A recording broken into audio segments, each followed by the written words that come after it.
Okay, we're going to wrap this with a little survivor chat, and we can talk about this more next week. But RJ, just set us off first with tips to win your survivor pool and sort of strategy together. Sure. So first thing, I put out this massive survivor strategy guide over at SportsLine. So if you are in Survivor, I would encourage you to go check it out. We look week by week at the schedule with my projected power rating spreads. Look at where the rest advantages might be. Look at the future value of each team, which I have a formula where I decide, how much that the SportsLine model says, if it's like 65% to win the next game, 75% to win the next game. So we build all that in to say, like, here's going to be your options each week. Here's going to be the weeks you have to plan around a little more because it's going to be tough to find options. But at the base level, you should be looking at the biggest favorites on the spread each week. I mean, that's what everybody else is going to be doing. Like Will mentioned, this Chargers play that everybody's going to have because they are the double-digit favorite. Mm-hmm. I would put the Jaguars very close to that spread. I think they're undervalued against the Browns. So if you want a little bit of a hedge to go against the grain, or maybe you have multiple options, go to the Jaguars for that play. But it's crucial to plan ahead and know where those tough weeks are. For me, it's week 13. It's week 15 this week. It's going to trip some people up. If you don't have a team ready to go, and the Jaguars might be that best option in week 15 if you can save them. So that's why I might go the Chargers, just because I don't want to burn the Jaguars that early. So at the next level, pay attention to future value. Like I mentioned, we tracked that in that article. How many more weeks can I use this team? And when is the time that the drop dead time, essentially, when I don't want to use this team again? Because we want to fit them in. I believe like the Chiefs and Bengals have pretty tough schedules toward the end. So you want to get them into your mix of teams early on. And did you give us your pick? Sorry. I'm just going to have you guys give tips and your pick together, and then we'll get out of here. Yeah, Chargers will be the most popular play. Okay. That's probably going to be my pick just based on I want to save the Jaguars. If I want to take a riskier play, I might take the Raiders hosting Miami. They have almost no future value. You're never going to want to use them again. Yeah. So if you want to take that risk, and we did that last year, we said take the Cardinals. Mm-hmm. They had a good matchup, and a lot of people were taking other teams that were bigger favorites. They won that game. They won 2 other games the rest of the year. So nobody else was going to use the Cardinals ever again, and we got away with it in week 1. So the Raiders might be that play this year. Okay. All right, Brinson. Yeah, particularly in a big pool, like if you're, like I think, whether it's like the Circa, where you've got a big entry and a ton of entries in there. Like I know like Splash is doing the $21 million or whatever, this $1,000 entry, but there's gonna be so many people in there that you can't just take the chalk every week and expect to get away with it. It's not going to work. The NFL doesn't work like that.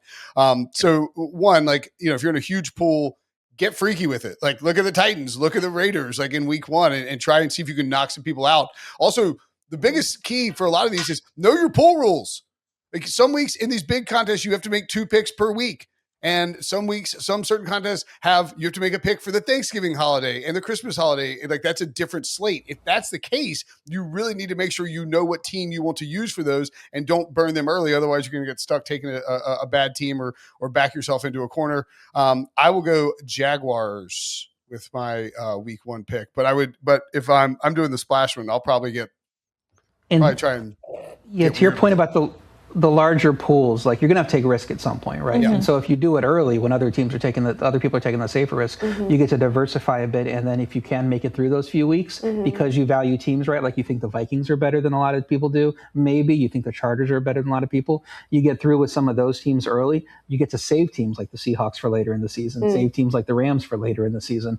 And that's going to really give you an edge on the competition when they've already burned through those teams. So this is like a genuine question. In those massive pools like Splash and Circa, like, is there almost a threshold every week that would eliminate you? Like, obviously, if you get the week 1 pick wrong. Well, if you get it wrong, you're completely out. Right. And you have to know you have. So it seems crazy to take a risk week 1.